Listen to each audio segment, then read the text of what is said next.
Alhamdulillahi Rabbil Alamin. Wassalatu wassalamu ala ashrafil mursalin Nabiyyina wa maulana Muhammadin wa ala alihi wa sahbihi ajma'in. Wa ashhadu an la ilaha illallah wahdahu la syarika lah.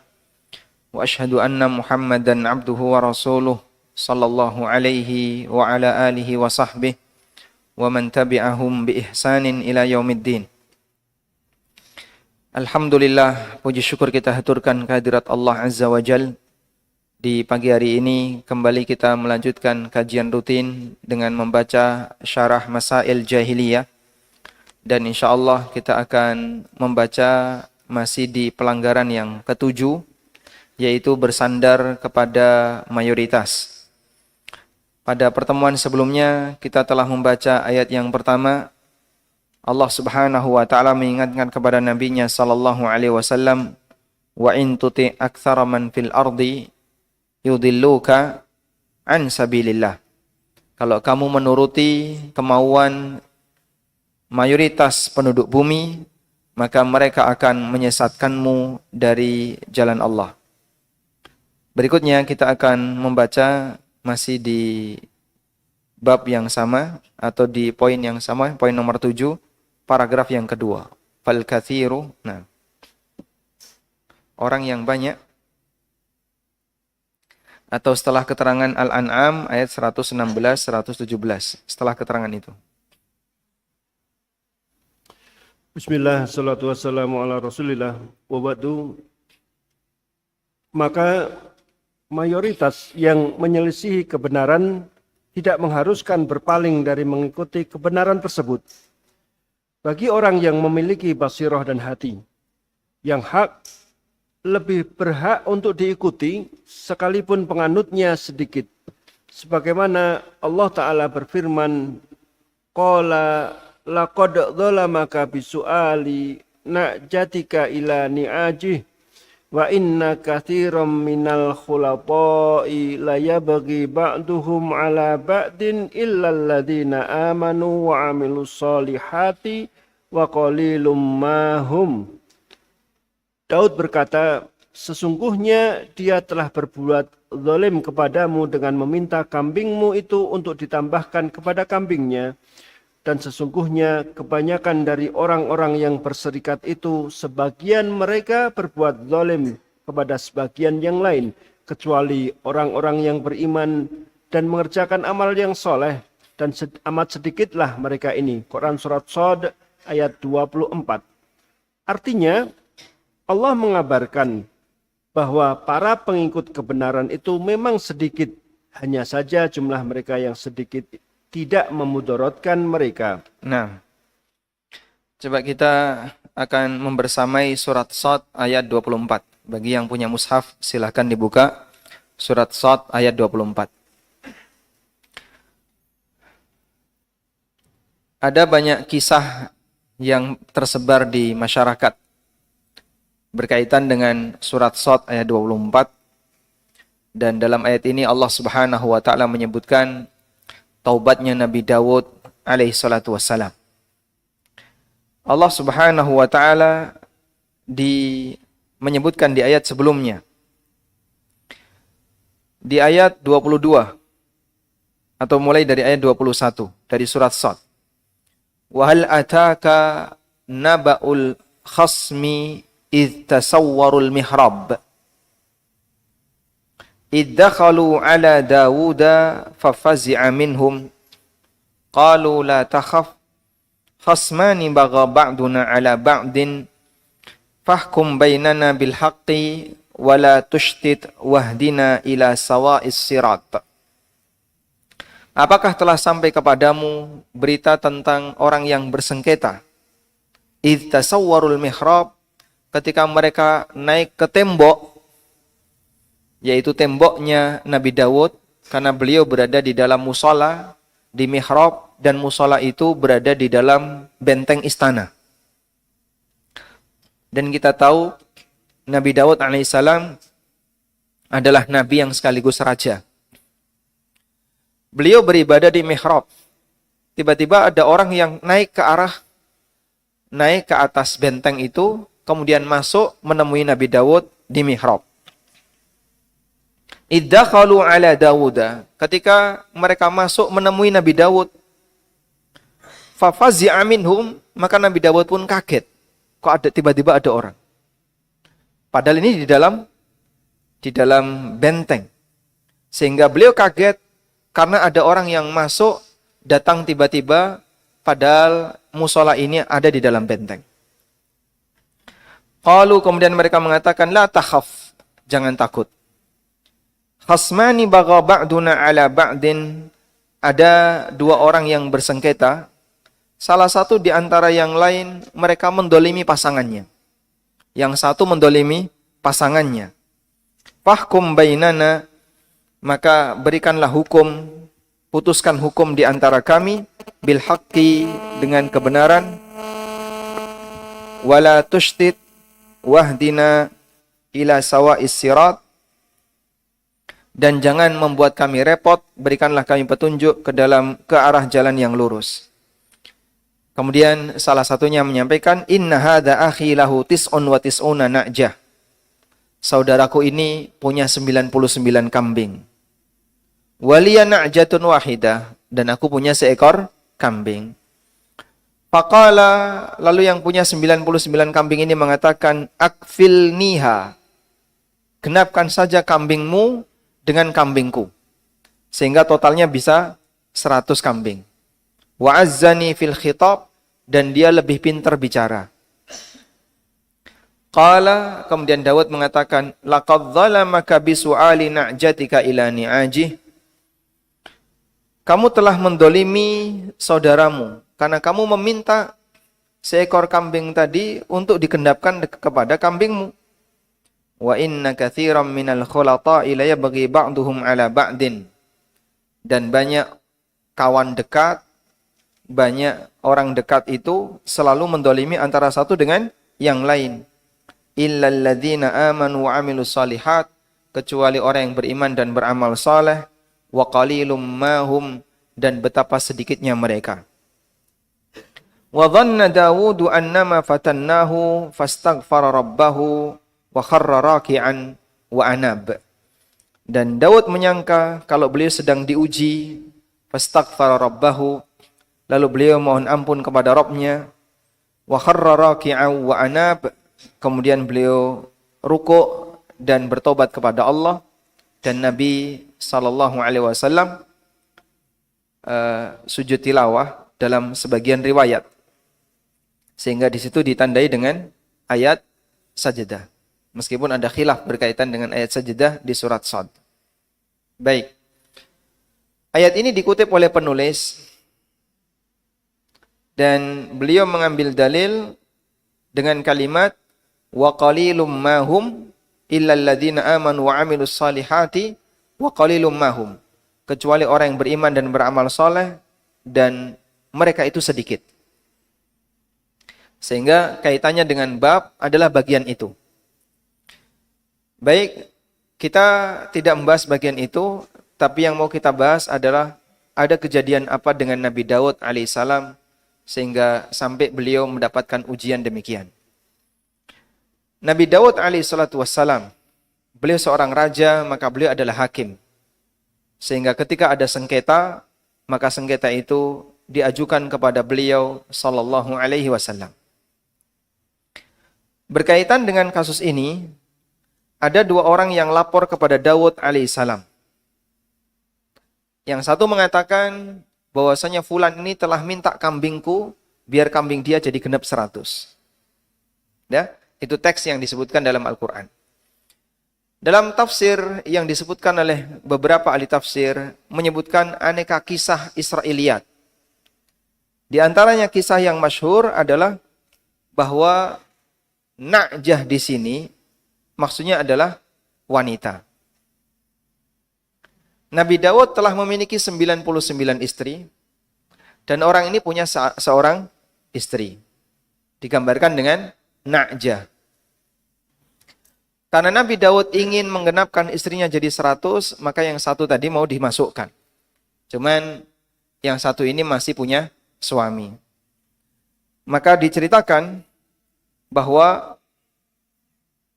ada seorang wanita yang dicintai oleh Nabi Daud, tapi wanita ini masih memiliki seorang suami. Kemudian Daud menginginkan agar wanita ini jadi istrinya. Sehingga dalam satu peperangan tertentu, si suami diminta untuk berada di barisan depan agar cepat mati, cepat terbunuh. Sehingga nanti istrinya bisa dinikahi oleh Daud. Namun ini dikomentari oleh Al-Hafidz Ibnu Katsir rahimahullahu taala bahwa kisah semacam ini tidak selayaknya dinisbahkan kepada seorang nabi. Beliau mengatakan, qad dzakara al-mufassiruna hahuna qissatan aktsaruha ma'khudun minal Israiliyat. Para ahli tafsir di sini telah menyebutkan kisah dominan bersumber dari Israiliyat. Walam yathbut fiha 'anil ma'sumi haditsun yajibu tibauhu. Dan di sana tidak ada satupun dalil yang sahih dari Nabi SAW yang layak untuk diikuti. Meskipun ada beberapa riwayat, namun statusnya adalah riwayat yang dhaif dan tidak bisa kita jadikan sebagai sandaran. Apalagi ini berkaitan dengan kehormatan seorang nabi, yaitu Nabi Daud alaihi salatu wassalam. Kemudian beliau simpulkan, fal aula ay yaqtasira ala mujarradi tilawati hadhil qissah. Yang lebih tepat, baca sebagaimana teks yang ada dalam Al-Quran. Wa ayyarida ilmuha wa ayyuradda ilmuha ilallah. Lalu ilmunya kita kembalikan kepada Allah. Wallahu alam apa sebabnya Nabi Daud bertobat dengan kejadian ini. Karena dalam peristiwa ini Nabi Daud bertaubat. Setelah beliau mengetahui ini adalah ujian dari Allah, kemudian beliau bertaubat. Fa innal Qur'ana haqqun wa ma tadammana fa huwa haqqun aidan. Al-Qur'an itu benar dan isi kandungannya juga benar. Tayyib. Sehingga Ibnu Katsir ingin membantah aneka kisah-kisah yang aneh. Yang mengatakan Nabi Daud ingin punya tambahan istri lalu suaminya disuruh perang di barisan pertama. Itu semuanya berita Israiliyat dan kita tidak punya dalil sahih dari Nabi sallallahu alaihi wasallam. Sementara berita Israiliyat yang bertentangan dengan prinsip syariat tidak boleh dipakai. Dan cerita Israiliyat itu menyangkut kehormatan Nabi. Enggak mungkin seorang Nabi seperti itu. Sehingga tidak selayaknya itu cerita yang diyakini. Karena tidak mungkin seorang Nabi bersikap demikian. Kemudian masih meninggalkan catatan. Lalu kenapa Nabi Daud bertaubat kepada Allah dengan adanya kejadian ini? Ada dua orang yang dia bersengketa di hadapan Daud. Kemudian Daud memberikan keputusan, tapi beliau bertobat. Kalau berdasarkan cerita yang tadi kita sebutkan, mereka itu bilang seperti ini, bahwa kejadian itu sudah terjadi pada Nabi Daud, lalu Allah mengutus dua malaikat untuk membuat perumpamaan. Nah, diputuskan oleh Daud, kamu yang punya 99 kambing telah mendolimi yang punya seekor kambing. Diputuskan oleh Daud demikian. Nah, keputusan itu bertentangan dengan sikap dia. Kamu punya 99 istri, kenapa masih ingin merebut satu istri milik orang lain? Lalu beliau bertobat. Namun sekali lagi, ini berdasarkan cerita yang dusta atau berita Israiliyat yang tidak boleh kita terima, karena ini menyangkut kehormatan seorang nabi. Sudah? Kemudian, jika itu salah, terus yang benar bagaimana? Wallahu a'lam. Sebagian ahli tafsir mengatakan, Nabi Daud bertaubat setelah kejadian ini, karena beliau memutuskan sepihak. Sehingga pada waktu orang ini lapor, itu baru satu yang lapor, yang satunya belum bicara, tapi sudah langsung diputuskan. Maka dalam ayat Anda bisa lihat, di ayat 23, itu baru laporan salah satu pihak. Inna hadha akhi, lahu tis'un wa tis'una na'jatan, waliya na'jatun wahidah. Saudaraku ini punya 99 kambing. Dan aku hanya punya seekor kambing. Faqala, lalu dia minta, akfil niha, mana kambingmu, genepkan dengan kambingku biar jadi 100. Wa azzani fil khitab, dan saudaraku ini lebih pintar bicara. Dia mengalahkan aku dalam bicara. Qala, kemudian kisahnya langsung beralih kepada apa? Keputusan Daud. Qala, Daud mengatakan, laqad dhalamaka bisu'ali na'jatika ila ni'aji. Daud mengatakan, kamu telah berbuat zalim karena kamu telah meminta kambing saudaramu untuk digenapkan kepada kambingmu. Padahal orang yang punya kambing 99 belum diberi kesempatan bicara. Dan Al-Baghawi menyebutkan, pasca Daud membuat keputusan itu, kemudian dua orang ini saling melihat. Lalu mereka naik ke langit. Maka Daud meyakini ini adalah ujian dari Allah, sehingga Allah katakan di akhir ayat, wa dhanna Dawudu annama fatannahu fastaghfara rabbah. Daud kemudian meyakini kalau dia sedang diuji oleh Rabb-nya, maka dia memohon ampun kepada Rabb-nya. Ternyata dua orang ini adalah malaikat. Tayyib. Sehingga sisi kesalahan Daud adalah jadi hakim tapi hanya mendengar satu pihak. Seharusnya kalau jadi hakim, satu diberi kesempatan bicara, yang satunya juga harus diberi kesempatan bicara. Agar bisa mengcover dua arah. Tapi ketika yang satu diberi kesempatan bicara, yang satunya tidak, maka ini kesalahan, malpraktek dalam membuat keputusan. Sehingga ditegur oleh Allah Subhanahu wa ta'ala. Wallahu a'lam. Ini sedikit tambahan pelajaran dari firman Allah di surat Shad, mulai dari ayat 21 sampai 24.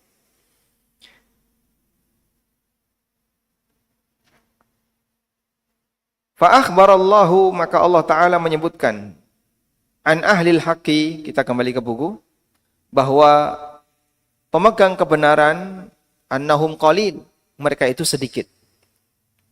Meskipun sedikit itu tidak berefek bagi mereka.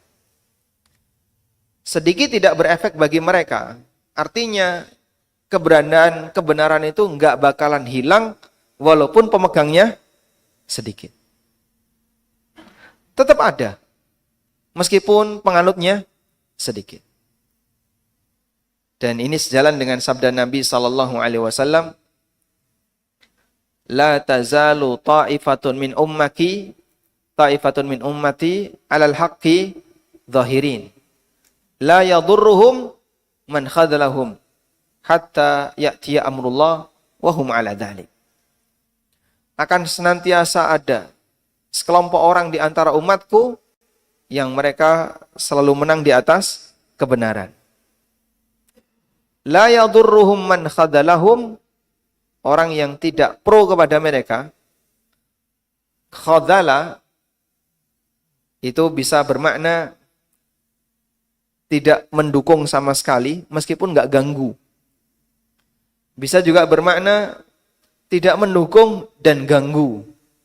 Namanya apa? Khadala. Nabi SAW mengatakan, la yadurruhum man khadalahum. Orang yang tidak pro kepada mereka, tidak pro itu bisa jadi tidak kontra, bisa jadi tidak pro sekaligus kontra. Orang yang tidak pro kepada mereka, tidak memberikan pengaruh buruk kepada mereka sepeser pun. Maka walaupun pemegang kebenaran itu jumlahnya sedikit, namun itu tidak memberikan pengaruh kepada keberadaan kebenaran. Karena kebenaran itu dijaga oleh Allah Subhanahu wa taala. Baik, di situ ada satu syair, coba kita baca. Tu'ayyiruna anna qalilun adiduna faqultu laha innal kirama qalil. Kita direndahkan karena jumlah kita yang sedikit, maka aku katakan padanya sesungguhnya orang yang mulia itu memang sedikit. Ada catatan kaki di situ? Bait syair milik As-Sam'al. Samuel. Ya. Sam'al bin Gharib. Maksudnya bahwa siapa saja yang memiliki basirah pasti akan melihat kepada dalil dan akan mengambil apa yang dihasilkan oleh bukti nyata sekalipun orang-orang yang mengetahui dan tunduk kepadanya jumlahnya sedikit. Dan sebaliknya, barang siapa yang mengambil apa yang diikuti oleh mayoritas dan apa-apa yang biasa dilakukan oleh masyarakat umum tanpa melihat kepada dalil, maka dia salah. Dia telah mengikuti jalan orang-orang jahiliyah yang tercela menurut pandangan orang-orang yang memiliki basirah. Masya Allah. Baik, insya Allah kita sudah bisa memahami bagian ini ya. Sehingga intinya adalah bahwa pemegang kebenaran itu umumnya sedikit. Namun standar kebenaran tidak bisa diukur dari jumlah pengikutnya. Sehingga meskipun pengikutnya sedikit, bisa jadi itu benar. Dan kewajiban kita adalah mengikuti kebenaran, bukan mengikuti mana yang jumlah pengikutnya banyak.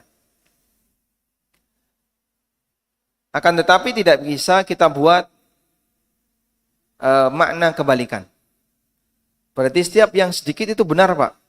Tidak juga demikian. Dan ada sekte yang punya pandangan seperti itu. Sehingga sekte ini membatasi jumlah pengikutnya nggak boleh banyak. Maka caranya agar jumlah pengikutnya tidak boleh banyak adalah sekte ini menampakkan di luar sebagai orang jahat. Tapi di balik itu mereka taat. Sehingga saat di sendirian, saat tidak ada orang, dia itu taat kepada Allah, beribadah kepada Allah, melakukan amal soleh. Tapi kalau di muka umum, orangnya jahat. Kadang mencela orang, kadang mendolimi orang, tidak menjaga kehormatan terhadap lawan jenis, dan itu sengaja. Yang disebut dengan sekte al-malayimah. Sengaja nyari celaan masyarakat. Karena mereka punya keyakinan, biarlah kamu dicela oleh masyarakat, yang penting dipuji Allah. Jadi aneh nanti. Sehingga di depan umum kadang maling, ketangkap, kembalikan. Meskipun sebenarnya dia tidak punya tabiat maling. Kadang berbuat jelek, kadang misalnya dalam forum-forum banyak orang, dia tiduran, akhirnya dicela orang. Sehingga dalam pandangan dia, semakin banyak yang mencela, makin banyak pahala. Ini aneh ya. Dan alhamdulillah sekte ini tidak berkembang sampai di zaman kita, meskipun itu ada di masa silam. Dan sekte semacam ini ditolak oleh masyarakat. Dalam anggapan mereka, yang sedikit itu benar, maka kita harus selalu bertahan dalam kondisi sedikit. Kalau kebenaran itu sedikit, kalimat ini salah atau benar? Kebenaran itu penganutnya sedikit, salah atau benar? Benar. Tapi belum tentu yang sedikit benar. Sehingga yang dikejar bukan sedikitnya, tapi apanya? Benarnya. Lia Eden itu kan salah satu di antara penguatnya, sudah tidak ada lagi pengikut tambahan untukku. Pengikutnya cuma berapa orang tuh? Ya, sekitar belasan. Dan dia meyakini dengan betul, karena yang pemegang kebenaran itu sedikit. Makanya nggak boleh ada anggota tambahan. Anggota membernya sudah ditutup, pendaftaran member. Sehingga yang dikejar sedikitnya, bukan benarnya. Padahal seharusnya gimana? Kejar benarnya, walaupun pengikutnya sedikit. Wallahu a'lam. Baik, sekarang kita akan beralih ke pelanggaran orang jahiliyah yang ke-8. Nah, Masalah jahiliyah yang ke-8. Menyatakan batilnya sesuatu dengan alasan ia adalah suatu yang asing, yaitu tidak lumrah atau menyalahi adat. Menyatakan batilnya sesuatu dengan alasan ia adalah suatu yang asing, yaitu tidak lumrah atau menyalahi adat. Allah Ta'ala membantah hal itu dengan firman-Nya, "Falaula kana minal quruni min qablikum ulu baqiyatin yanhauna 'anil fasadi fil ardi illa qalilan mimman anjayna minhum wattaba'al ladina zalamu ma utrifu fihi wa kanu mujrimin."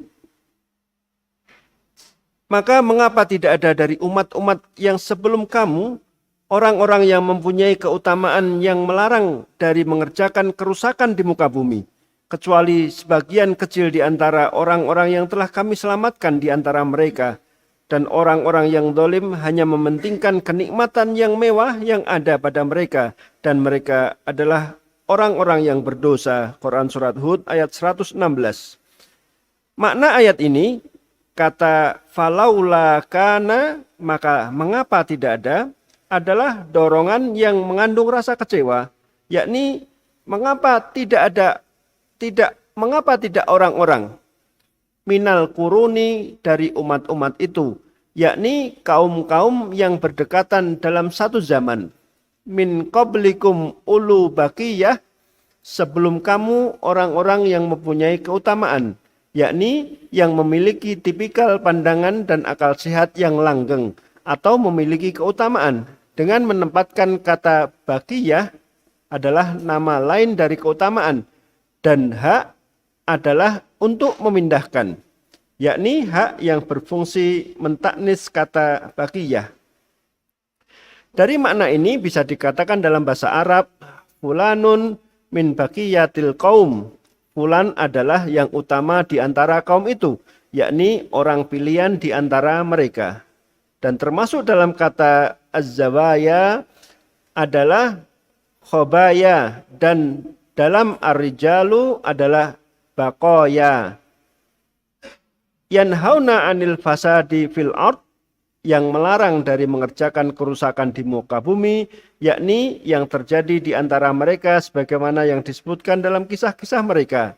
Dan kerusakan ditafsirkan dengan kekafiran dan segala hal yang menyertainya dari perbuatan-perbuatan maksiat.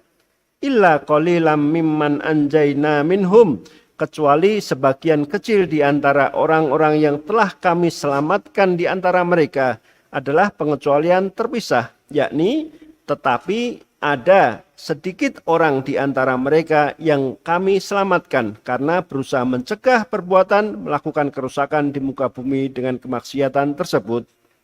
Masya Allah. Rumit ya. Itu membaca teks Arabnya lebih rumit.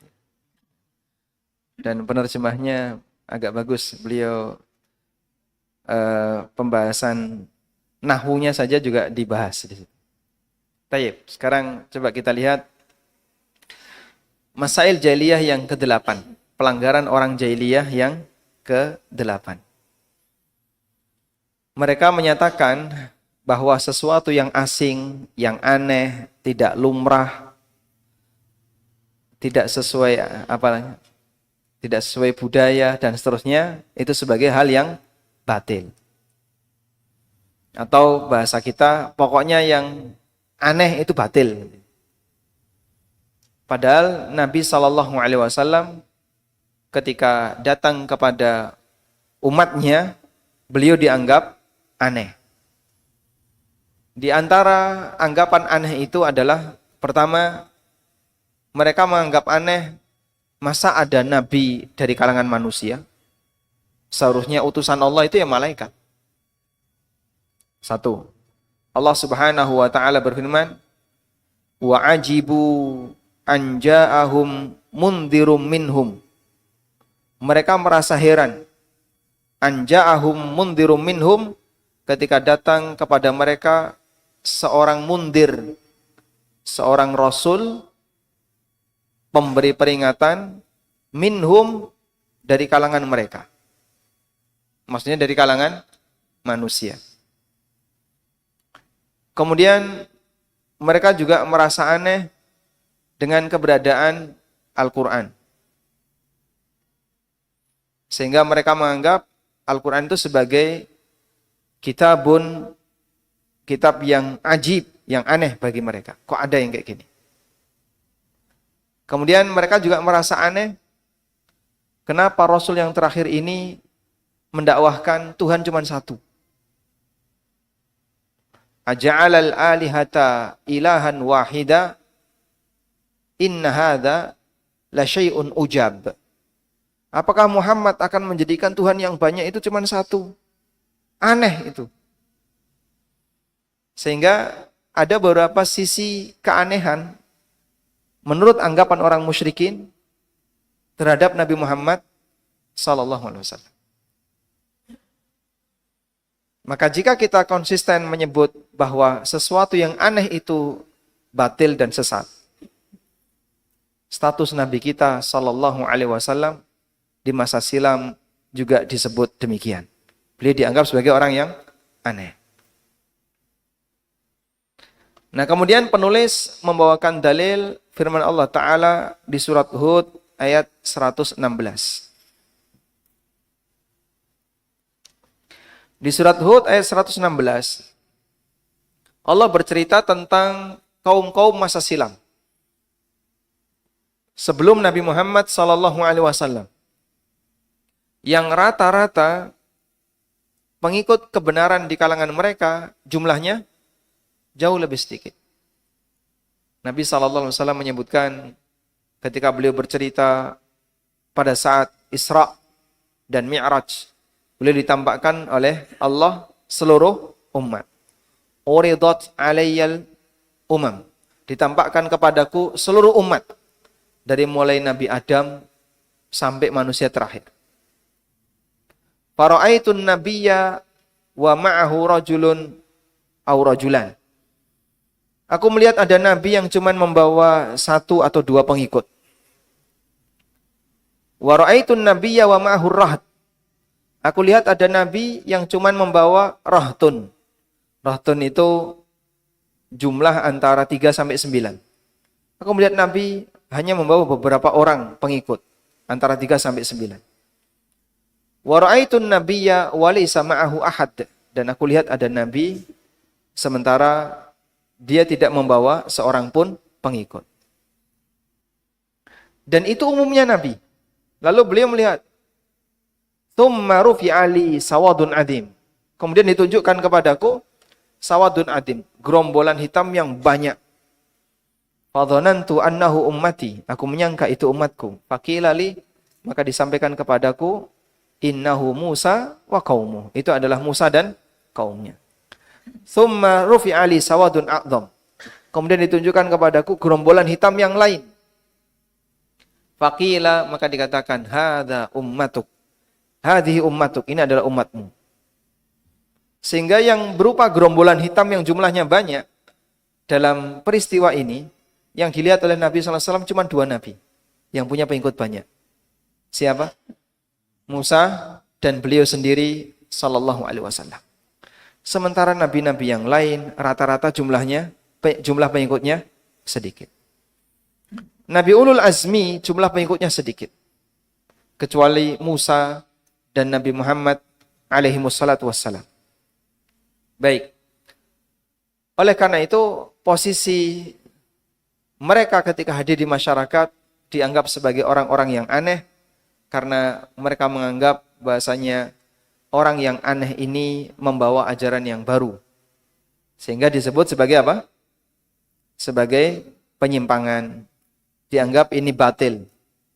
Padahal maksudnya adalah mengembalikan kepada ajaran asasi sebelumnya, yaitu ajaran tauhid. Allah Subhanahu wa taala berfirman di surat Hud ayat 116, "Falaula kana minal quruni min qablikum ulu baqiyatin yanhauna 'anil fasad fil ardi yanhauna 'anil fasadi fil ardi illa qalilan mimman anjayna minhum."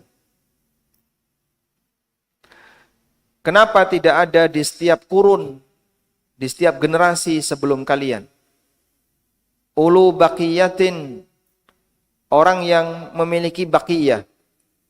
Yang dimaksud di situ adalah dzawu khaslatin baqiyatin minar ra'yi wal aql, orang yang masih sehat akalnya.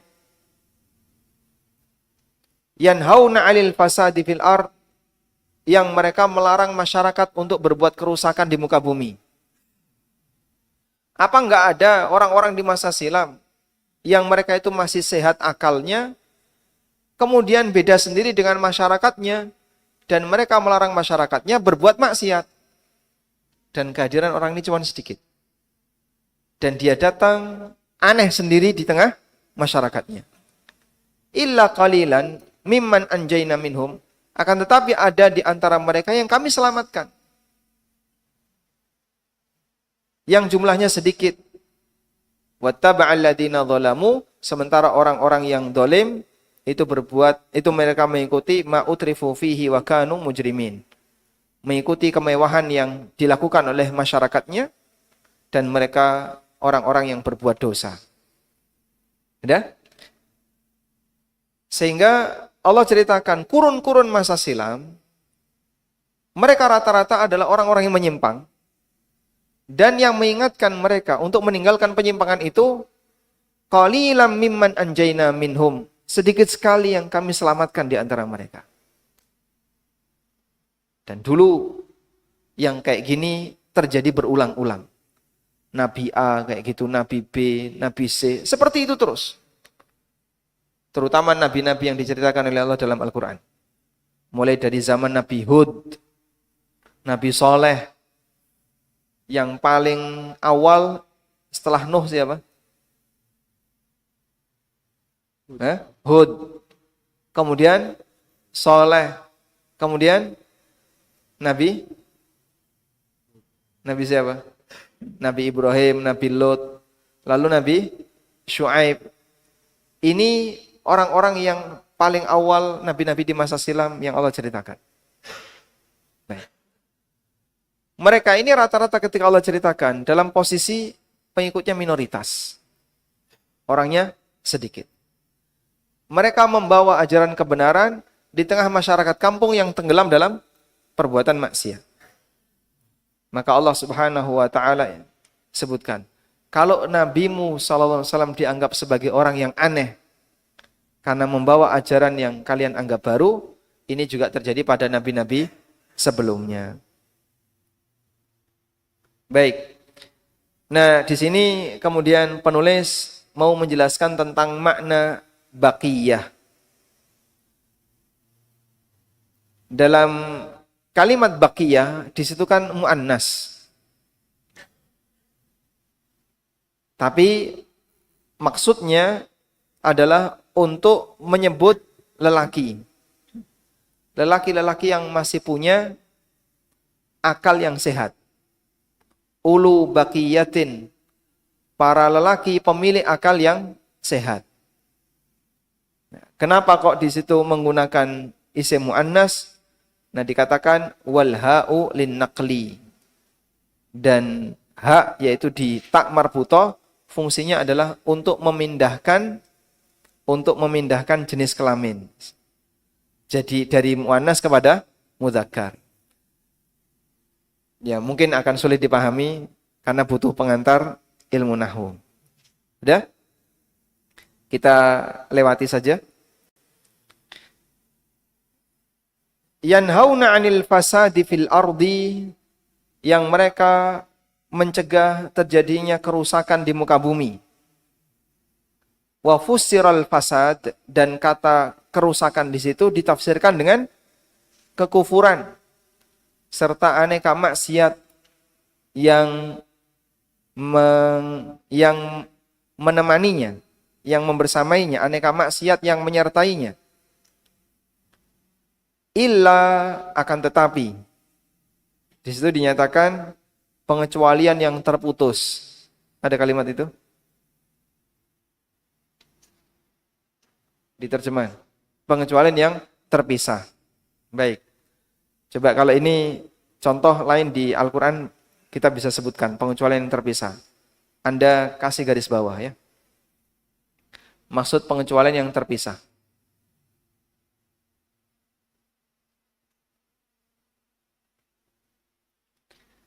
Illa qalilan mimman anjayna minhum, kecuali sedikit manusia yang kami selamatkan di antara mereka. Jadi setelah Allah Subhanahu wa taala menyebutkan kaum-kaum masa silam itu gak ono yang bener. Akan tetapi ada sedikit orang yang kami kecualikan. Loh, nyatanya ada yang benar. Nah, yang benar ini orang yang dikecualikan. Baik. Berarti antara yang dikecualikan dengan masyarakatnya itu berbeda. Karena ada perbedaan, maka ini disebut pengecualian yang terpisah. Saya kasih contoh. Semua siswa hadir kecuali Budi. Nah, Budi di sini siswa atau bukan? Kenapa?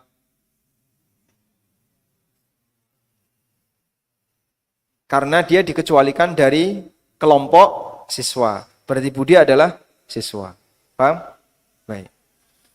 Kalau saya buat kalimat seperti ini. Semua siswa hadir kecuali Pak Guru. Kalimat ini salah atau benar?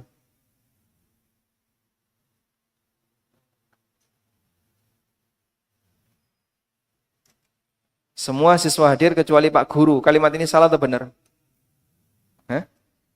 Salah. Kenapa salah? Pak Guru bukan siswa. Salah ya? Baik. Semua orang sholat kecuali kambing. Salah atau benar? Salah. Kenapa? Kambing bukan orang ya. Maka kalimat ini salah. Sudah? Baik. Kalau kalimatnya kayak gini. Semua malaikat sujud kecuali iblis. Ini kalimat salah atau benar?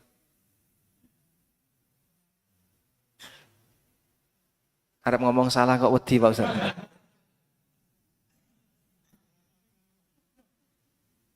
Semua siswa hadir kecuali Pak Guru. Kalimat salah atau benar? Salah. Kenapa? Pak Guru bukan siswa. Semua malaikat sujud kecuali iblis. Benar. Berarti iblis adalah malaikat. Dan ada orang yang punya pemahaman kayak gitu. Fasajadal malaikatu kulluhum ajma'un illa iblis. Aba ayyakuna ma'as sajidin. Seluruh malaikat sujud kecuali iblis. Dia enggak mau sujud.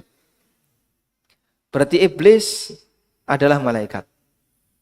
Karena Allah kecualikan iblis dari kelompok malaikat. Tapi ini kan tidak sejalan dengan firman Allah di surat Al-Kahfi. Allah mengatakan, kana minal jinni fafasaqa an amri rabbi. Iblis itu dari golongan jin. Dan dia berbuat durhaka dari perintah Rabb-nya. Terus bagaimana dengan kalimat ini? Semua malaikat sujud kecuali iblis. Para ulama mengatakan inilah yang disebut dengan istitsna munqati. Istitsna munqati, pengecualian yang terputus, yang tidak nyambung. Ketika terjadi antara yang dikecualikan dengan yang terkecualikan tidak sejenis. Semua siswa hadir kecuali Pak Guru. Nah, kalau terjadi seperti ini tidak sejenis, maka kata kecuali tadi, illa, dalam bahasa Arab kecuali, apa? Bahasa Arabnya, illa, itu dimaknai dengan walakin. Dimaknai dengan walakin, akan tetapi. Dan di sini sudah betul ya, coba dibaca ulang di kalimat terakhir. Ditafsirkan al-fasad, kerusakan itu ditafsirkan. Dan kerusakan ditafsirkan dengan kafiran dan segala hal yang menyertainya dari perbuatan-perbuatan maksiat. Illa qalilan mimman anjayna minhum, kecuali sebagian kecil di antara orang-orang yang telah kami selamatkan di antara mereka adalah pengecualian terpisah, yakni akan tetapi ada sedikit orang di antara mereka yang kami selamatkan karena berusaha mencegah perbuatan melakukan kerusakan di muka bumi dengan kemaksiatan tersebut. Nah, kalimat yakni akan tetapi. Ya, ini di teks bahasa Arabnya juga sama. Ai walakin. Sehingga illa di situ dimaknai dengan walakin. Maka kita terjemahkan kejadian tentang iblis tadi ya. Semua malaikat sujud akan tetapi iblis tidak mau sujud. Itu jadinya sinkron dengan prinsip istisna munqati atau pengecualian yang terpisah, yang tidak nyambung, sebab antara yang dikecualikan dengan yang terkecualikan jenisnya berbeda. Baik. Sehingga ketika Allah menceritakan kaum-kaum di masa silam itu rusak-rusak, nggak ada di antara mereka orang yang akalnya masih sehat kemudian melarang perbuatan kerusakan yang mereka lakukan. Akan tetapi ada beberapa orang yang kami selamatkan. Yang mereka inilah membawa agama hingga sampai di zaman kita. Turun-temurun ada terus seperti itu. Dan di zaman Rasulullah SAW sebelum diutus oleh Allah, ada orang yang dikecualikan yaitu illa baqaya min ahlil kitab.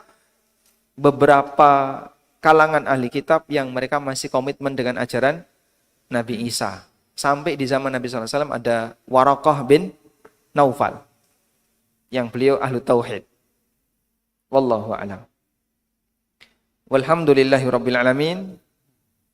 Telah selesai untuk pelanggaran yang ke-8. Berikutnya kita beralih ke pelanggaran yang ke-9.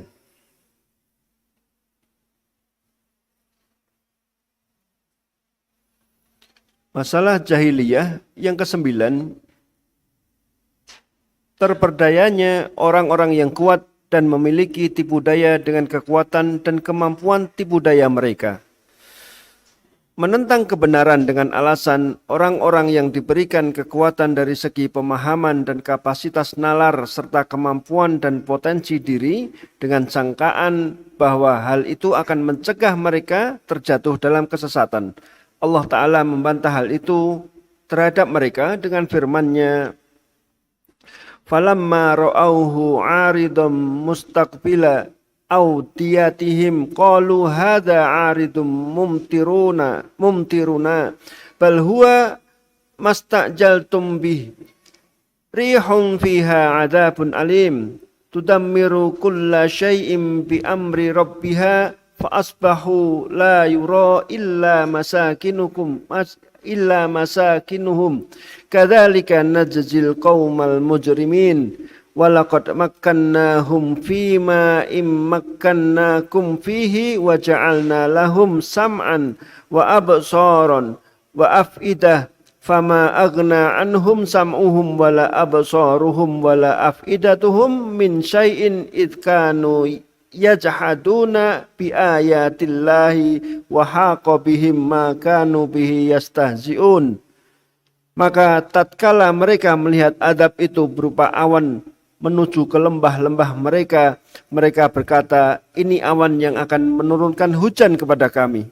Bukan, bahkan itulah adab yang kamu minta supaya datang dengan segera, yaitu angin yang mengandung adab yang pedih, yang menghancurkan segala sesuatu dengan perintah Rabb-Nya. Maka jadilah mereka tidak ada yang kelihatan lagi kecuali bekas-bekas tempat tinggal mereka. Demikianlah kami memberi balasan kepada kaum yang berdosa, dan sesungguhnya kami telah meneguhkan kedudukan mereka dalam hal-hal yang kami belum pernah meneguhkan kedudukanmu dalam hal itu, dan kami telah memberikan kepada mereka pendengaran, penglihatan, dan hati. Tetapi pendengaran, penglihatan, dan hati mereka tidak berguna sedikit jua pun bagi mereka, karena mereka selalu mengingkari ayat-ayat Allah dan mereka telah diliputi oleh siksa yang dahulu selalu mereka memperolok-olokkannya. Quran Surat Al-Ahqaf ayat 24-26. Nah, ini bercerita tentang Nabi siapa? Coba dilihat di Al-Quran ya.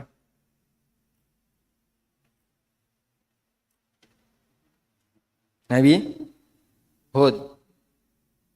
Cerita tentang kaum Ad, Nabi Hud.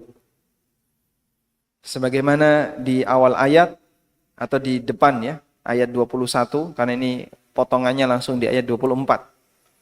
Wadhkur akha 'adin id anzara qaumahu bil ahqafi wa qad khalatin nuzur min baini yadayhi wa min khalfihi alla ta'budu illallaha inni akhafu 'alaikum 'adzaba yaumin 'adzim.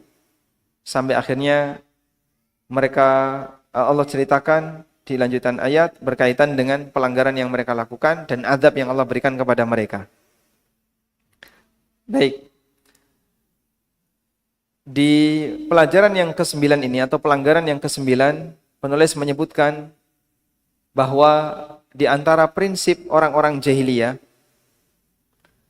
siapa yang tidak mengikuti ajarannya orang yang hebat di tengah masyarakat, hebat dalam arti dia punya status sosial atau dia punya posisi di masyarakat atau dianggap orang yang berpengaruh di masyarakat, maka berarti ajaran itu adalah penyimpangan dan kesesatan. Sehingga mereka berhujjah biqaumin u'tu minal quwwah fil fahmi wal idrak. Berhujjah dengan orang-orang yang dia punya kemampuan bicara dan punya posisi di masyarakat, ketika dia ngomong didengerin. Wa fil qudrah wal mulk, atau dalam kemampuan kekuasaan. Dhannan anna dzalika yamna'uhum minad dhalal, dan mereka menyangka keberadaan orang semacam ini akan menghalangi mereka dari penyimpangan.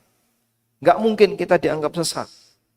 Wong rujukan kita itu tokoh namanya Fulan, orang yang bernama Fulan. Anggapan seperti itu. Padahal mereka juga tidak sehebat Fulan dan mereka enggak ngerti bagaimana latar belakang si Fulan ini. Sampai di antara mereka ada yang mengusulkan, laula unzila hadzal Qur'an ala rajulin minal qaryataini azim. Kenapa Al-Quran itu tidak diturunkan kepada orang yang menjadi pemuka dua suku besar, yaitu Mekah dan Taif. Mereka mengusulkan seharusnya yang jadi nabi itu yang di Mekah adalah Al-Walid bin Mughirah, dan atau kepala suku Taif. Siapa namanya itu? Yang dari Bani Thaqif. Kenapa bukan itu? Kok Muhammad? Apa kelebihannya Muhammad? Mereka ngatur Allah berkaitan dengan masalah siapa yang berhak jadi Rasul.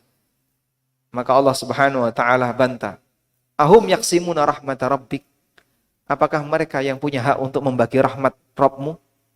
Rahmat Tuhanmu? Allah Subhanahu wa ta'ala membagi sesuai dengan apa yang dia kehendaki. Maka kalau ini diutus jadi nabi, ini tidak diutus jadi nabi, kenapa kalian protes? Padahal itu adalah hak Allah Subhanahu wa ta'ala dalam memilihnya. Dan di ayat ini penulis menyebutkan ayat ini dengan mengambil dalil walaqad makkannahum fima immakkannakum fihi. Tentang kondisi kaum Ad yang mereka dibinasakan oleh Allah. Allah katakan, sungguh kami telah memberikan kedudukan yang kuat bagi mereka yang kalian belum pernah mendudukinya. Tapi mereka memegangi kesesatan. Dan buktinya adalah dihukum oleh Allah Subhanahu wa ta'ala. Ini salah satu di antara bukti bahwasanya mereka ini orang hebat yang hidup di masa silam. Meskipun mereka orang hebat secara duniawi, namun ketika mereka membawa penyimpangan, maka yang terjadi adalah azab yang datang kepada mereka.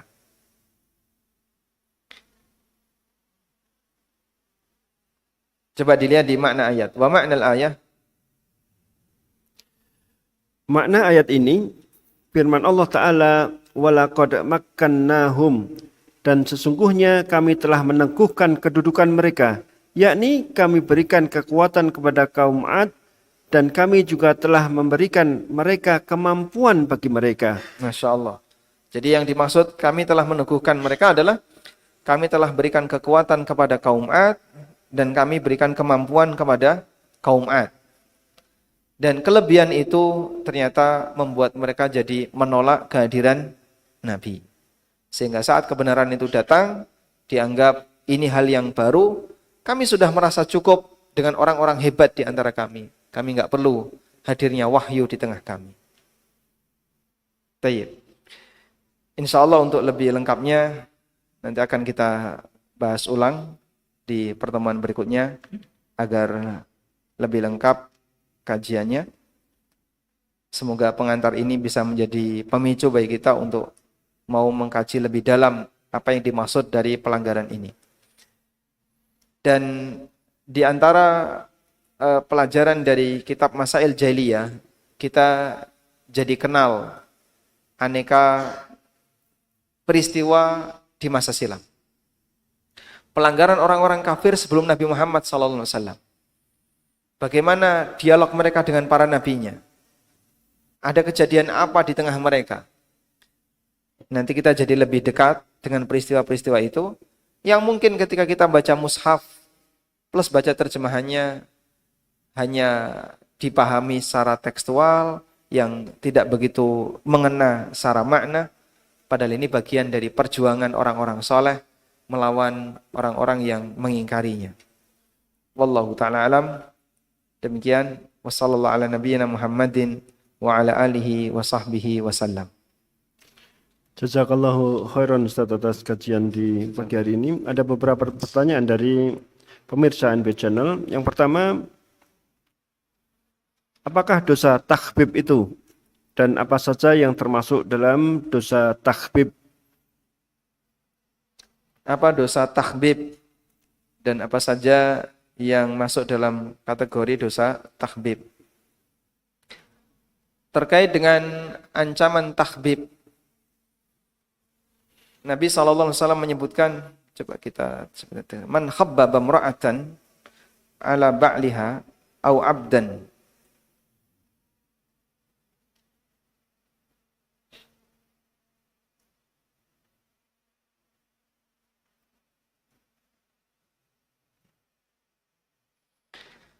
Bunyi hadisnya,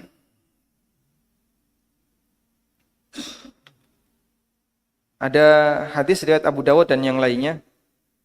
Nabi SAW bersabda, laisa minna man khabbaba imra'atan ala zawjiha au abdan ala sayyidiha. Bukan termasuk bagian dariku orang yang melakukan takhbib terhadap wanita sehingga dia membenci suaminya, atau melakukan takhbib terhadap budak sehingga dia membenci tuannya. Wa makna takhbib, dan makna takhbib adalah ifsad, merusak hubungan. Khabbaba bimakna afsada. Khabbaba artinya merusak. Sehingga arti dari hadis adalah bukan bagian dari golonganku, bukan umatku, orang yang merusak hubungan seorang wanita dengan suaminya, atau merusak hubungan seorang budak dengan tuannya. Dan bentuknya manas-manasi wanita agar dia benci suaminya, atau manas-manasi budak sehingga benci dengan tuannya. Dan ini dosa besar, sebagaimana hadis riwayat Abu Dawud yang tadi kita baca. Lalu, kapan batasan sebuah tindakan disebut takhbib? Wallahu a'lam. Dulu ada ulama yang mau dicurhati oleh ibu-ibu yang sedang berantem dengan suaminya. Ya, sedang berantem sampai keluar rumah, terus mau masuk ke rumah ulama ini, pengen curhat. Nggak boleh masuk, dilarang. Saya tidak menerima curhat orang yang lagi berantem. Karena dikhawatirkan masuk kategori takhbib. Sekarang orang kalau dicurhati seperti itu ditampani.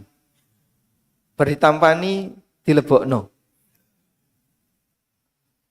Dan bisa jadi gara-gara proses curhat seperti ini sampai akhirnya pecah. Sehingga kadang kan orang main perasaan. Itu kasihan wanita ini. Tidak ada tempat untuk curhat. Ya saya cuma dengerin saja. Biar nanti dia bisa plong, lega. Ya tidak selesai sampai di situ.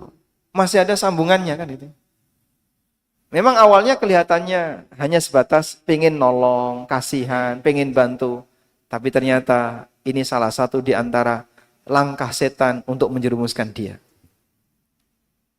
Dan Sufyan Ats-Tsauri pernah mengingatkan, inna syaitana la yaftahu sab'ina baban min abwabil khairi liyuqi'ahu fi babin wahidin min abwabis syarr. Setan membukakan seseorang 70 pintu yang tujuannya kebaikan agar menjerumuskan orang ini ke dalam satu pintu kejahatan. Ini kan nolong, dan nolong itu saya punya bersikap, punya jiwa sosial, kasihan, masuk dicurhati kok nggak membuka diri. Katanya kita sebagai seorang muslim harus saling membantu. Nabi SAW bersabda, malah dalil. Sudah, padahal itu bisa jadi adalah langkah awal untuk terjadinya apa? Kerusakan yang lebih besar. Maka baik bapak maupun ibu, kalau dicurhati temannya yang lagi punya masalah dengan suaminya, mohon jangan diladeni. Ini tidak hanya bagi laki ya, termasuk juga bagi perempuan. Ibu-ibu punya teman, nah, teman ini curhat tentang suaminya. Tolong jangan diladeni. Kalau jenengan ladeni, Anda ladeni, malah dipanasi. Oh iya, memang wong lanang ya senengane kaya ngono. Wis toh nek ndek bojo kaya ngono serasa suwe-suwe masa. Wong kaya ngono kok dirawati. Dilayani dan bahkan dipanas-panasi. Dia merasa punya pembela. Dan di saat dia merasa punya pembela, maka mungkin nusyuznya makin bertambah. Orang ini bukannya marah menyelesaikan, tapi malah merusak hubungan. Dan dia bisa jadi wanita khabbabah. Kalau laki kan khabbab. Kalau perempuan jadi khabbabah. Wanita yang melakukan takhbib. Dan ini tidak boleh ya. Dan bisa jadi juga termasuk mertua ya. Mara sepuh orang tua. Kadang karena merasa kasihan dengan putrinya, terus itu dilayani. Berikan nasihat yang terbaik, semangatnya adalah semangat menyatukan, bukan semangat merusak. Wallahu a'lam. Kemudian pertanyaan dari jamaah yang ada di Masjid Al-Hidayah, untuk pelanggaran yang ke-8 di surat Hud disebutkan wattaba'al ladzina dzalamu ma utsrifu fih. Orang-orang zalim hanya mementingkan kenikmatan yang mewah. Mohon dijelaskan lebih lanjut. Bagaimana kalau besok? Ya, karena kita mau detailkan itu insya Allah di pertemuan berikutnya. Yang terakhir Ustaz, apakah kita boleh mengambil ilmu dari semua ustadz dengan dalih ambil baiknya, buang buruknya? Apakah kita boleh mengambil ilmu dari semua narasumber dengan alasan ambil baiknya, buang buruknya? Masalah yang pertama adalah dari mana dia tahu baik dan buruknya. Kalau dia sudah tahu baik dan buruknya, berarti dia ustadz. Begitu ya? Maka yang perlu untuk diperhatikan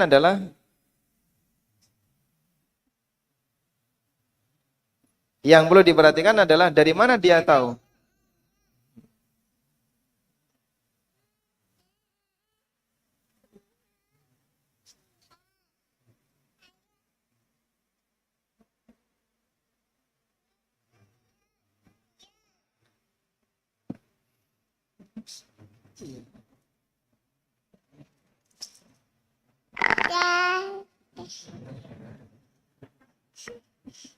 Ini narasumber juga ya? Ya, cukup. Nanti lagi.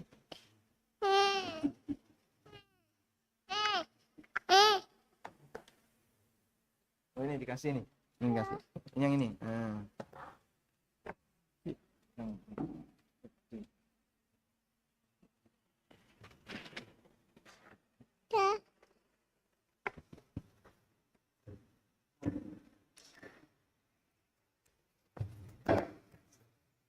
Baik, sudah selesai, Pak.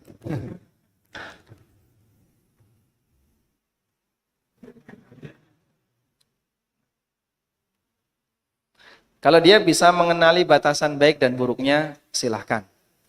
Namun begini, kalau kita berbicara tentang masalah pemilihan narasumber, dulu ulama itu sangat sensitif dalam masalah ini. Sampai Muhammad bin Sirin mengatakan, al-ilmu minad din, fandur amman ta'khuduna dinakum. Ilmu itu bagian dari agama. Maka perhatikanlah dari mana kalian mengambil agama kalian. Sehingga dulu ketika orang mau berguru kepada orang lain, itu nyari tahu latar belakangnya.